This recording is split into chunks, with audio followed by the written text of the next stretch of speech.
Sumatera Utara hari ini kembali menjumpai Anda untuk edisi Jumat 8 Maret 2024 bersama kami, saya Lukman Hakim Storus. Dan saya Putri Rahmadanizin. Sejumlah informasi telah dirangkum tim redaksi kami untuk Anda dan berikut informasi selengkapnya.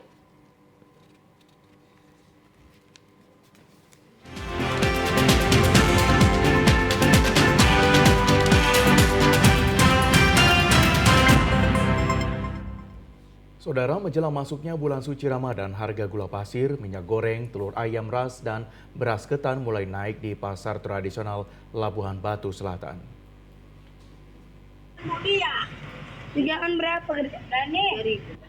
Harga gula pasir untuk saat ini di pasar tradisional Kota Pinang sebesar Rp17.000 hingga Rp18.000 per kilonya, yang sebelumnya hanya Rp16.000 per kilogram. Selain itu, minyak goreng juga terdampak hingga mengalami kenaikan Rp1.000 per kilogram dari Rp15.000 menjadi Rp16.000. Demikian juga harga telur ayam ras yang naik mencapai Rp10.000 per papan. Sedangkan untuk kenaikan harga beras ketan mencapai Rp2.000 dari harga normal Rp21.000 per kilogram. Kenaikan harga kebutuhan pokok tersebut disebabkan banyaknya permintaan dari pembeli, namun persediaan barang terbatas. Salah seorang pedagang sembako, Juria Hanum, mengatakan meski harga kebutuhan pokok mengalami kenaikan, namun pembeli tetap ramai karena bahan tersebut diperlukan. Selain itu juga ia berharap semua harga-harga dapat diturunkan, sebab bukan hanya sembako saja yang naik, tetapi cabai dan sayuran juga mengalami kenaikan, khususnya harga beras mengalami penurunan sebesar Rp200 per kilogramnya.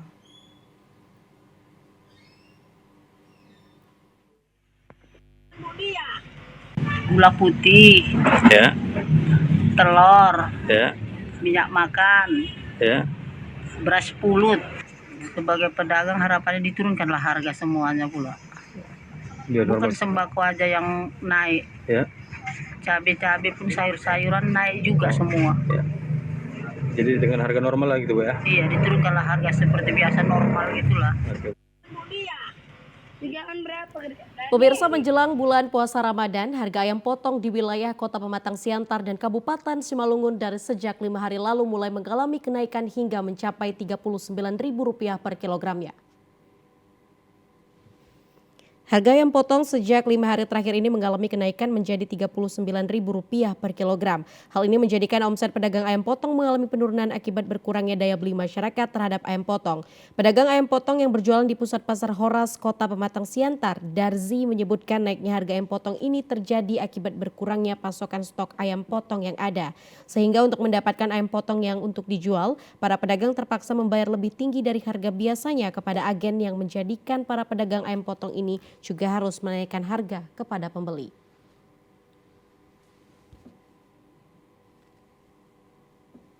Normal 28.000, lonjak naik jadi 39.000.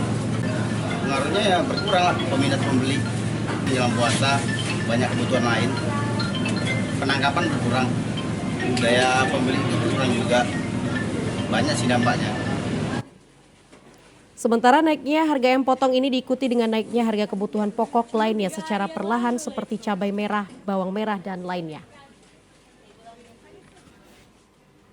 Guna membantu warga menghadapi kenaikan harga pangan jelang Ramadan, Dinas Perindustrian dan Perdagangan Provinsi Sumatera Utara bersama Kabupaten Labuan Batu dan Labuan Batu Utara menggelar operasi pasar murah dengan menyalurkan 14 ton beras dan sembako serta lainnya. Beras jenis medium dari Bulog Cabang Rantau Prapat disalurkan dalam operasi pasar dan pasar murah selama 2 hari dan di 2 tempat, yaitu lapangan bola Wonosari, Kota Aik Kanopan Labura, dan halaman kantor kesenian Jalan Pramuka Kabupaten Labuan Batu. Ratusan warga rela menunggu sampai 2 jam untuk mendapatkan masing-masing 10 kg beras dengan harga di bawah pasar. Panitia melakukan sistem antrian kepada warga dengan memberikan nomor antrian. Menurut salah seorang warga, Irma, dengan adanya gerakan pasar ini membuat warga sangat terbantu. Warga berharap agar pasar murah tersebut dapat rutin digelar minimal 1 bulan sekali, terutama di saat sejumlah harga bahan pokok naik di pasaran.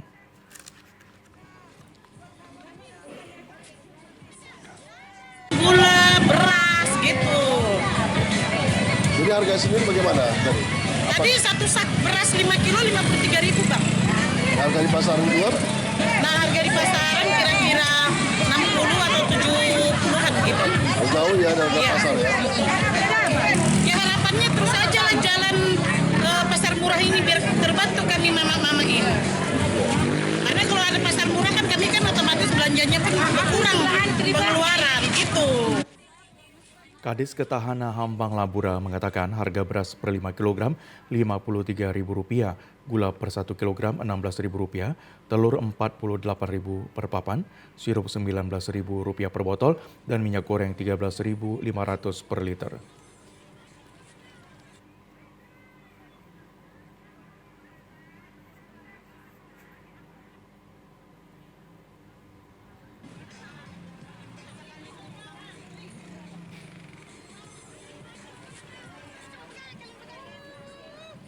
Pemirsa, warga Kota Penyambungan Mandailing Natal kecewa karena mendapat jatah beras rusak yang mengental dan menguning serta berbau di operasi pasar beras murah yang digelar pemerintah daerah Mandailing Natal. Ratusan masyarakat berdesakan mengambil kupon yang dibagikan petugas dari Badan Ketahanan Pangan Mandailing Natal untuk syarat mendapatkan jatah beras murah yang digelar pemerintah daerah Mandailing Natal di Masjid Godang Gunung Tua Penyambungan. Kupon yang dibagikan kepada masyarakat ini akan ditukarkan dengan beras bulog sebanyak 2 karung dengan harga Rp10.250 per kilogram. Pasar beras murah dilaksanakan kedua kalinya ini sebanyak 7 ton kepada masyarakat di Desa Gunung Tua, Kecamatan Penyambungan diserbu warga. Namun sayangnya masyarakat di Kota Penyambungan kecewa karena mendapatkan jatah beras rusak yang tidak layak konsumsi. Seperti yang dibeli Rudi di operasi pasar murah sebanyak 2 karung tersebut rusak, terlihat menggumpal, menguning dan bau apek.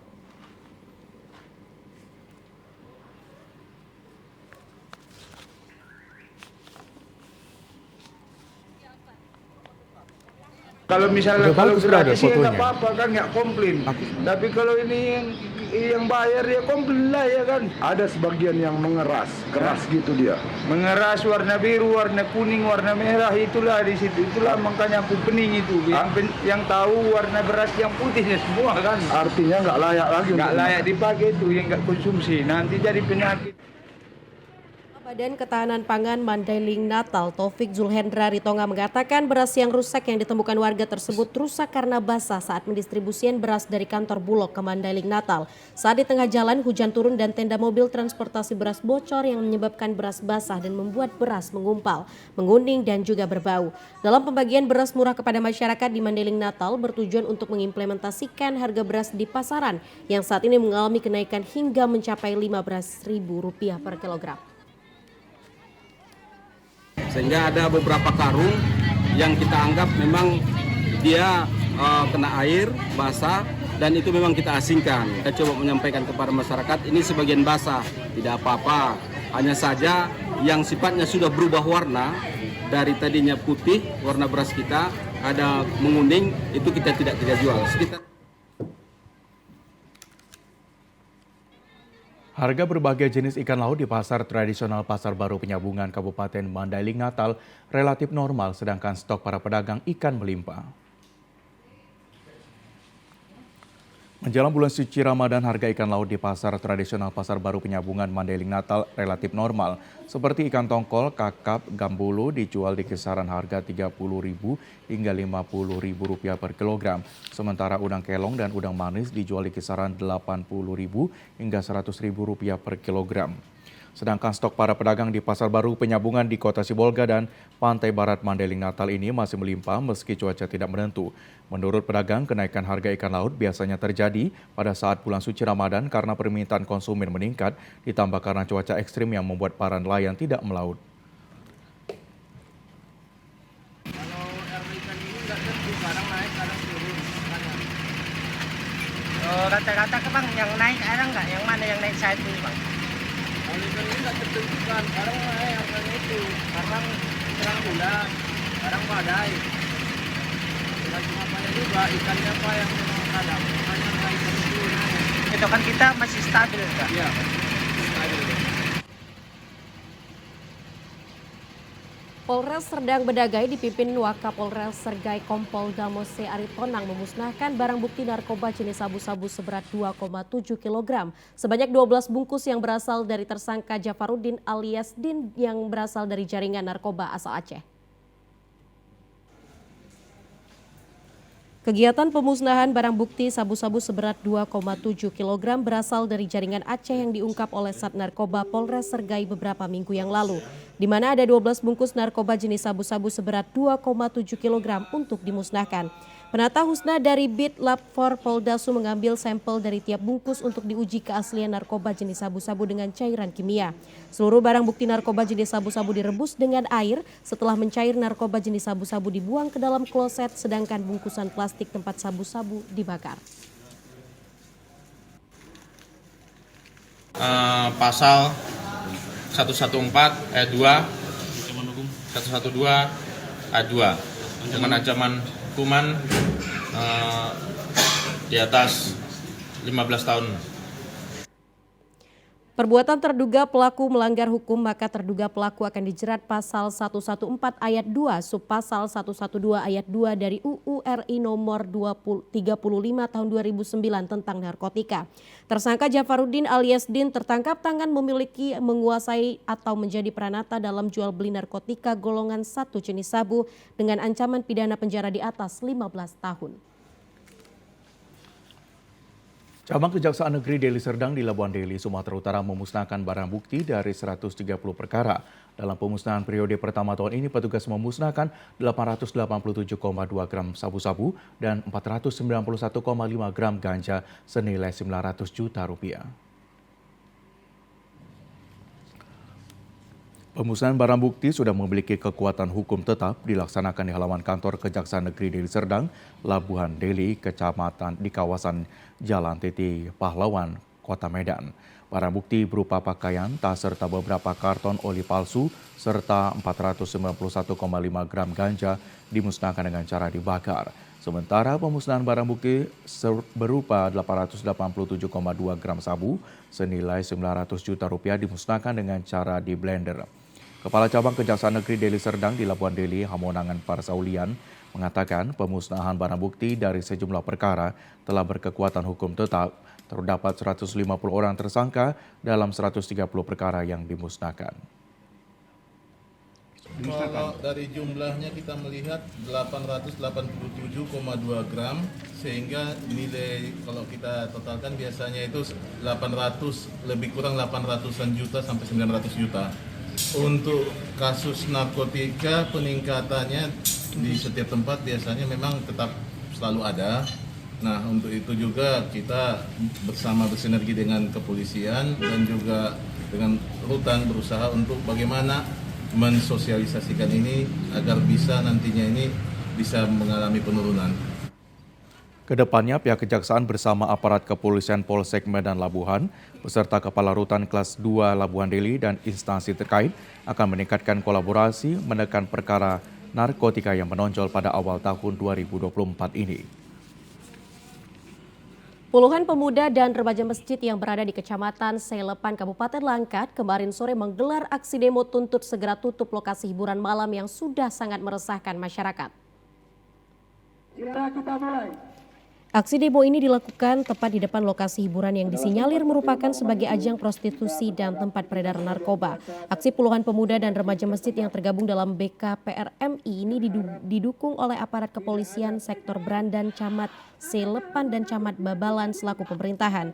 Aksi demo ini dilakukan dengan cara menyisir sejumlah lokasi hiburan yang setiap malam kerap beroperasi di seputaran Jalan Baru atau Jalan Lingkar Kecamatan Selepan dan Kecamatan Bapalan. Puluhan remaja masjid dan pemuda menilai lokasi hiburan malam ini telah merusak generasi bangsa karena banyaknya anak sekolah yang sudah terpengaruh untuk mencoba maraknya dunia malam dan peredaran narkoba. Tidak hanya itu, beberapa waktu lalu BNN Kabupaten Langkat juga sempat merazia lokasi hiburan dan berhasil mengamankan 20 orang pengunjung dan beberapa orang diantaranya adalah pelajar di wilayah Pangkalan Brandan. Selain itu, aksi demo puluhan remaja masjid ini juga sekaligus untuk menciptakan suasana aman dan kondusif menjelang masuknya bulan suci Ramadan, sehingga umat muslim merasa nyaman dan khusyuk menjalankan ibadah. Koordinator aksi demo Joko mengatakan sudah berlangsung kali memperingati pemilik lokasi hiburan, baik dengan cara langsung maupun dengan menyurati pihak kepolisian dan pemerintahan, namun pemilik tetap tidak peduli. Kita hari ini adalah aksi untuk membubarkan kafe-kafe yang ada di Jalan Baru yang terindikasi adalah sebagai tempat prostitusi dan tempat-tempat peredaran obat-obat terlarang. Kita beberapa kali sudah melakukan aksi sweeping langsung, kita surati Kapolsek, Kapolres, bahkan pemerintahan kita sudah surati, tapi sampai hari ini juga belum ada tindakan yang nyata untuk tempat-tempat yang seperti ini.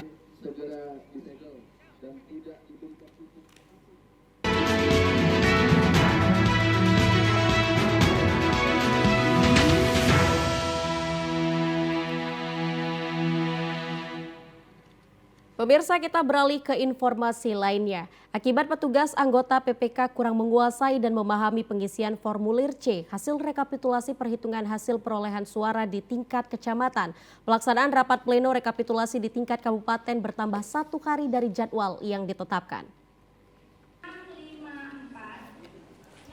Meskipun jadwal tahapan rapat rekapitulasi hasil pemungutan suara pemilu telah ditetapkan sesuai aturan yang berlaku, namun akibat kurangnya pemahaman petugas PPK selaku pelaksana rapat pleno rekapitulasi di tingkat kecamatan saat pengisian sejumlah formulir C hasil tidak sesuai aturan dengan panduan yang berlaku, sehingga pada pelaksanaan rapat pleno rekapitulasi di tingkat kabupaten yang digelar di salah satu aula hotel di Kota Aikanopan Labura, banyak ditemukan pergeseran jumlah kehadiran DPT dengan DPTB dan DPK sehingga terkesan terjadi penggelembungan suara. Salah satu saksi partai politik Baginda Ansari mengatakan banyak ditemukan persoalan yang tidak dapat diselesaikan di tingkat TPS dan PPK sehingga pada saat diselesaikan di tingkat TPS dan PPK pada saat rapat pleno rekapitulasi hasil pemungutan suara di tingkat kabupaten, saksi partai politik mengupas temuan tersebut agar diselesaikan oleh KPUD Labura. Memakan waktu yang cukup panjang karena mengingat kalau dilihat dari jumlah kecamatan kita 8, dapil ada 5, jumlah TPS 1.306, mungkin kan ada beberapa selisih perhitungan itu dicermati di sini sehingga memakan waktu yang cukup panjang. Ketua Bawaslu Labura Maruli Sitorus menjelaskan masih banyak ditemukan petugas PPK yang belum mengerti dan memahami proses pengisian formulir logistik hasil suara. Sehingga pada saat rekapitulasi tingkat kabupaten seluruh permasalahan yang timbul harus diselesaikan oleh Komisioner KPUD. Akibatnya jadwal rekapitulasi tingkat kabupaten bertambah 1 hari dari jadwal yang ditetapkan oleh PKPU RI yaitu sampai tanggal 5 Maret menjadi 7 Maret.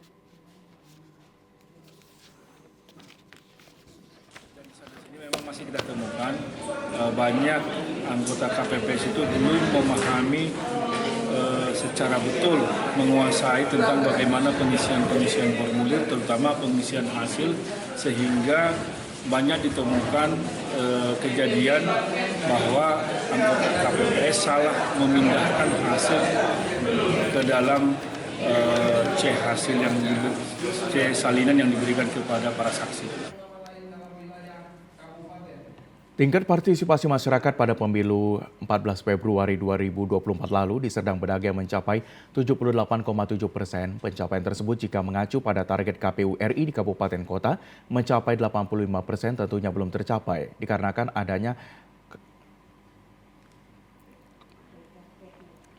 adanya PKPU yang mengharuskan membawa EKTP dalam mencoblos.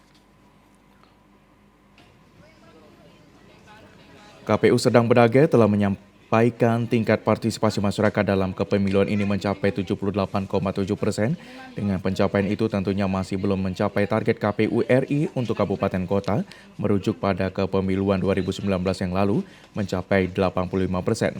Dari jumlah hasil tersebut KPU Serdang Bedagai yang mempunyai daftar pemilih tetap sebesar 482.433 orang dengan tingkat partisipasi 386.047 orang. Pada 14 Februari lalu, daftar pemilih tambahan 1.858 orang. Daftar pemilih khusus 6.020 orang, maka keluar angka persentase 78,7% tingkat pemilih. Liston Saragi selaku Komisioner KPU Sergai mengatakan, dengan pencapaian tingkat partisipasi tersebut, tentunya masih di bawah dari target yang disampaikan KPU Sergai untuk kabupaten kota sebesar 85% pada tahun 2019 lalu. Adapun faktor yang pencapaian tersebut tidak dapat memenuhi target dikarenakan adanya PKPU yang keluar pada 1 bulan sebelum hari pencoblosan tentang keharusan membawa EKTP untuk pencoblosan di TPS. Pengguna hak pilih itu ada di angka 386.047 orang. Nah, kemudian DPT kita sendiri itu 400 daftar pemilih tetap 482, 433 orang. Nah, untuk daftar pemilih tambahan kita ada di angka 1.858 dan daftar pemilih khusus itu ada di angka 6.020 orang. Partisipasi pemilih kita ada di angka 8,7%. Forum Komunikasi Pusat Kegiatan Belajar Masyarakat PKBM Sumatera Utara menyelenggarakan musyawarah wilayah dan bimbingan teknis tata kelola PKBM dan implementasi kurikulum Merdeka Belajar di Gedung Sisingamangaraja 12 BPMP Sumut.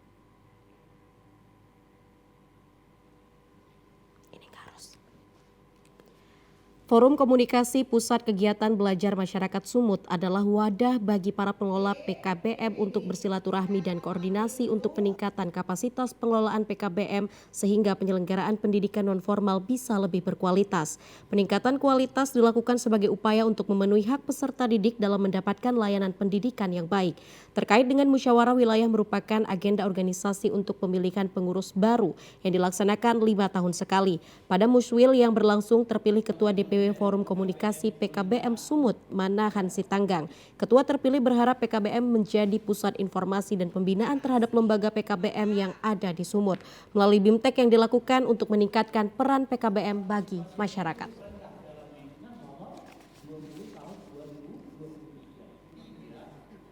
Tujuannya adalah mencerdaskan kehidupan bangsa. Visi misinya mewujudkan pendidikan bermutu yang bermartabat dan berkelanjutan. Saat ini bagaimana bermutu kalau tidak didukung dengan dana dan sarana. Jadi kalau boleh kami mohon kepada pemerintah khususnya untuk menambahkan anggaran buat kami agar terwujud cita-cita dan visi kami. Di daerah itu untuk kesejahteraan guru sangat minim. Jadi karena mereka ini adalah pahlawan-pahlawan bangsa yang mencerdaskan kehidupan anak bangsa, tapi kesalahan sangat minim. Mudah-mudahan baik anggota Dewan bisa di Komisi 10, begitu juga di pemerintah untuk menambah anggaran untuk guru-guru. Sekjen DPP FK PKBM Indonesia Mulyadi mengatakan kurikulum Merdeka sangat baik diterapkan pada pendidikan nonformal dan jauh sebelumnya PKBM sudah menerapkan kurikulum ini kepada peserta didik kesetaraan. Forum PKBM Indonesia berharap agar pemerintah memperhatikan anggaran bagi PKBM agar dapat mewujudkan pendidikan yang bermutu dan berkelanjutan.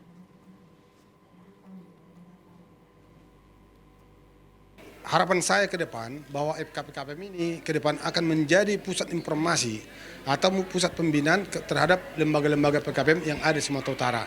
Kita akan berbuat yang terbaik untuk PKBM, jadi peran daripada FKPKBM itu akan membuat yang terbaik untuk pembinaan PKBM yang ada di Sumatera Utara. Sehingga apapun nanti kendala-kendala yang ada di PKBM, kita sebagai FKPKBM akan bisa mencari jalan keluar untuk menyelesaikan apa permasalahan yang ada di PKBM tersebut.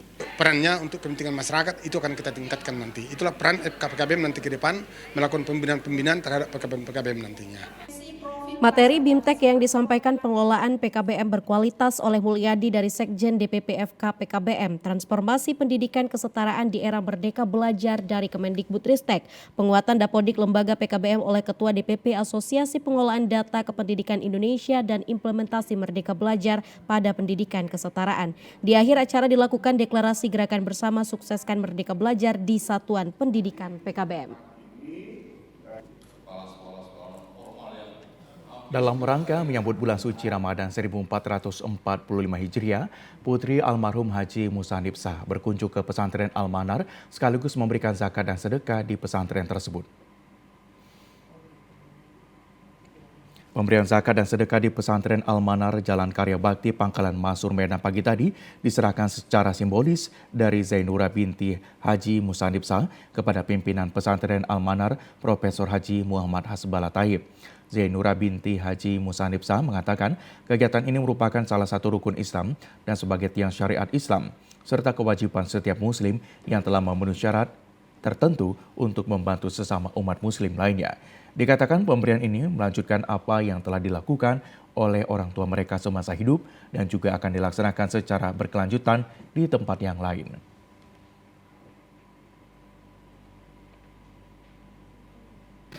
Kami ingin memberikan zakat dan kewajiban kita sebagai umat muslim yang mampu. Kebetulan saya memberikan pertama ke tempat Profesor Hasbala adalah pemilik pesantren Al-Manar. Dan beliau adalah guru serta sahabat dari ayahanda almarhum Haji Musa Nipsah.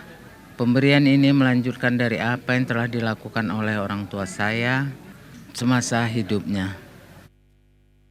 Itu pimpinan pesantren Al-Manar Profesor Haji Muhammad Hasbala Taib yang merupakan sahabat almarhum Haji Musa Nipsah mengatakan pemberian zakat dan sedekah ini nantinya akan dibagikan kepada guru-guru dan anak pesantren yang berhak menerima dan sebagai syiar agama. Saya muliakan putri dari dada kami Haji Musa Nipsah, Ibu Hajah Zainurah. Apa yang dilakukan oleh Hajah Zainurah adalah meneruskan kebiasaan dari almarhum Haji Nipsah. Dan bukan baru kali ini, udah 2 tahun terakhir ini terus beliau memberikan hal yang sama. Maka kita berharap apa yang dia buat oleh putrinya yang tertua dapat mengalir pahalanya untuk almarhum Haji Nipsah di alam barzakh. Apa yang diserahkan pada hari ini baik dalam bentuk zakat atau dalam bentuk beras, saya akan bagikan para guru-guru yang ada di Al-Manar dan para santri yang tinggal di asrama. Selain itu, almarhum Musa Nipsah semasa hidupnya membangun gedung kantor SMA Al-Manar dibangun dengan dana wakaf almarhum Haji Musa Nipsah hingga saat ini digunakan sebagai sekolah dan juga pesantren. Pemirsa, kita beralih ke informasi lainnya dari Kementerian Lingkungan Hidup dan Kehutanan yang melakukan pembinaan terkait tata kelola Medan Zoo. Hal itu dilakukan mengingat banyaknya satwa yang mati di dalam kebun binatang tersebut. Hal itu disampaikan Menteri Lingkungan Hidup dan Kehutanan Siti Nurbaya kepada awak media. Sebelumnya dalam 2 bulan terakhir ada 3 ekor harimau yang mati diduga akibat kelaparan lantaran krisis finansial di Medan Zoo. Harimau Sumatera bernama RH mati pada November 2023 lalu. Kemudian harimau Benggala bernama Avatar mati pada awal Desember 2023. Sedangkan kematian terakhir harimau Sumatera terjadi pada 31 Desember 2023 bernama Nurhaliza. Saat ini perbaikan tengah dilakukan di kandang harimau di mana sebelumnya terjadi kebocoran yang mengakibatkan kandang lembab. Terkait hal tersebut, Retno menyebut saat ini pihaknya tengah melakukan pembinaan terhadap tata kelola Medan Zoo. Dirinya menyebut sebelum ada tindak lanjut dari kementerian terkait sanksi yang diberikan kepada pihak pengelola karena pihak pengelola sendiri memang harus dilakukan pembinaan dan perbaikan tata kelola dan sanksi adalah hal terakhir yang bisa dilakukan.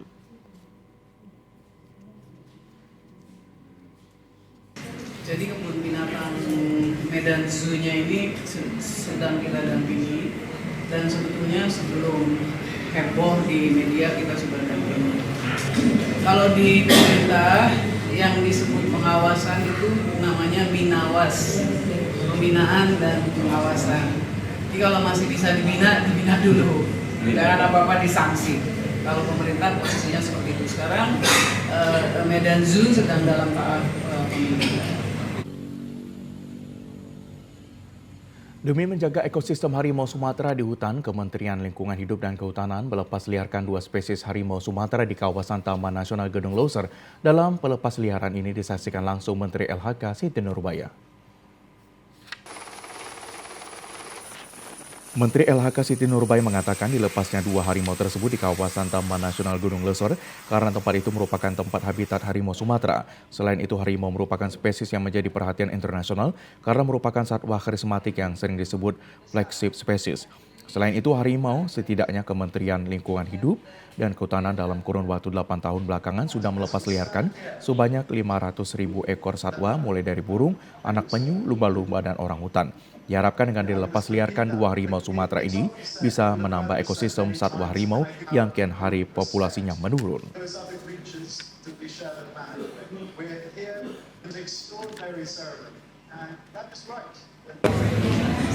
Kita tadi melepasnya di Loiser. Loiser itu di dunia dikenal sebagai keping terakhir dunia, keping terakhir bumi, last place on earth, keping terakhir di bumi, yang sekaligus di dalamnya ada 4 flagship spesies itu yang tadi.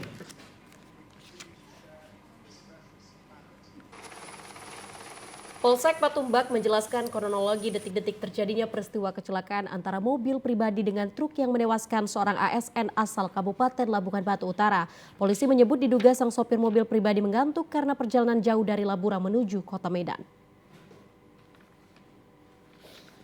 Inilah rekaman detik-detik terjadi kecelakaan antara satu unit mobil pribadi dengan truk di Jalan Tol Tanjung Merawa Amplas. Dalam video tersebut terlihat mobil berwarna kuning ini melaju dengan kecepatan tinggi dan langsung menabrak bagian belakang truk dan langsung mengalami kerusakan yang cukup parah pada bagian depan mobil.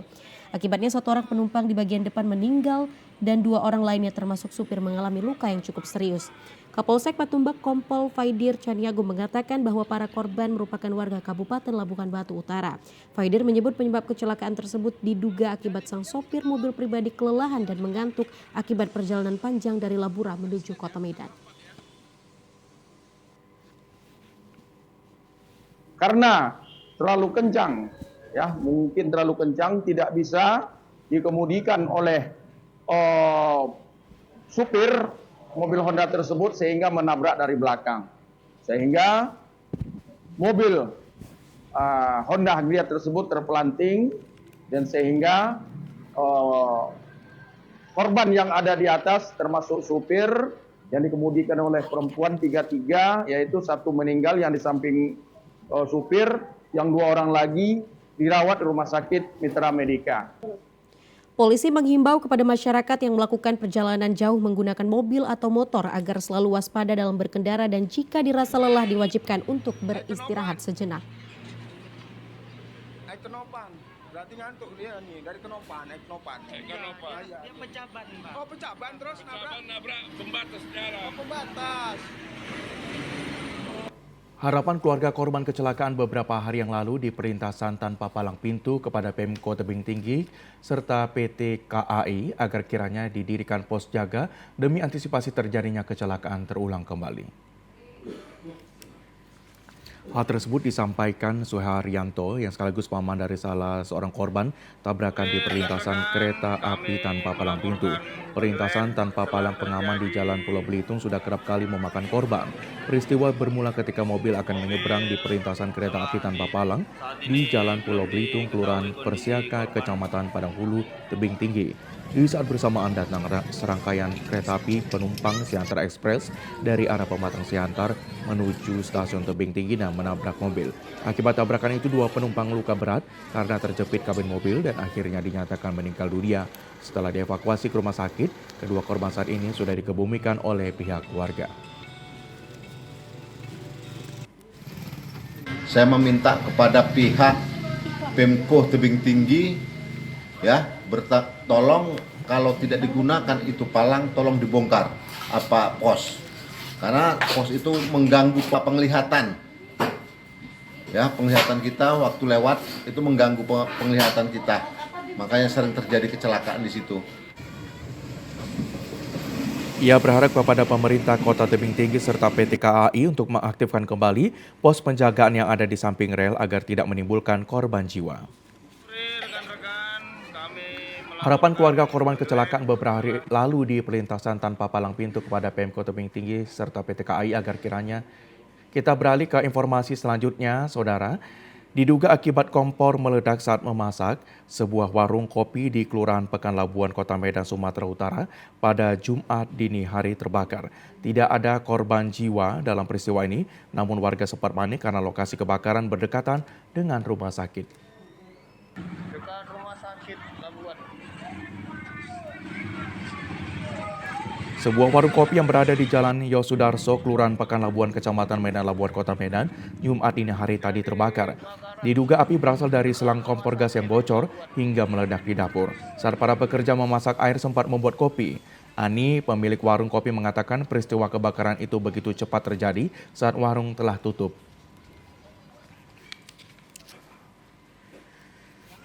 Kalian tadi awalnya kayak gimana, Bu? Saya udah masuk. Anggota tadi yang di sini, anggota yang jaga malam. Saya udah masuk, kan jam 11 kan udah tutup gede. Anggota tadi yang di sini. Saya nggak tahu. Kalau anggota bilang kenapa, Bu? Belum ada yang bisa diapain. Katanya lagi masak, Bu ya?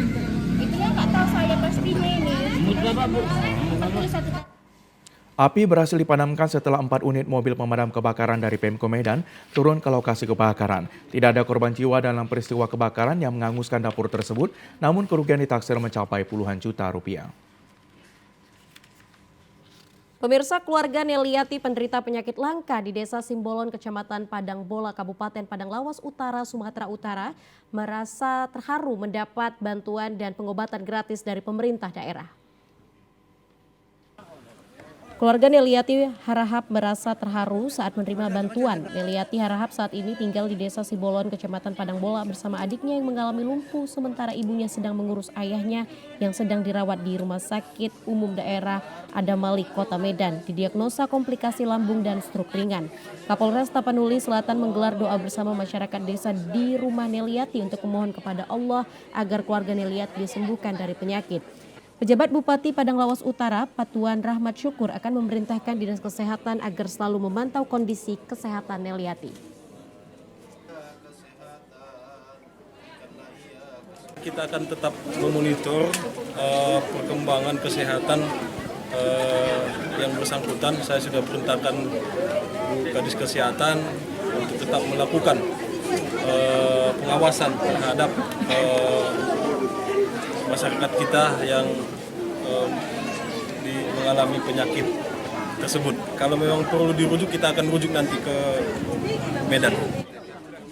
Pihak pemerintah berjanji apabila Neliati perlu tindakan operasi untuk kesembuhannya, Pemda Padang Lawas Utara akan menggratiskan seluruh pengobatan Neliati Harahap.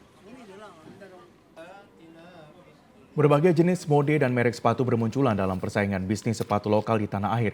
Di antaranya sepatu lokal yang terlibat dalam persaingan bisnis itu terdapat sepatu bunut. Inilah salah satu rumah produksi sepatu merek Bunut di Kelurahan Bunut, Kecamatan Kota Kisaran Barat, Asahan. Rumah produksi sudah memproduksi berbagai jenis mode sepatu lokal berbahan baku kulit dan karet. Jika melihat hasilnya, sepatu produksi sepatu ini tidak kalah kualitas dan mutu dengan sepatu produk pabrikan lokal maupun luar negeri. Meski seluruh proses pembuatannya dilakukan secara manual, sepatu Bunut sudah ada sejak tahun 70-an, bahkan di tahun 80-an hingga tahun 90-an sempat terlibat dalam persaingan bisnis sepatu baik di pasar lokal maupun luar negeri.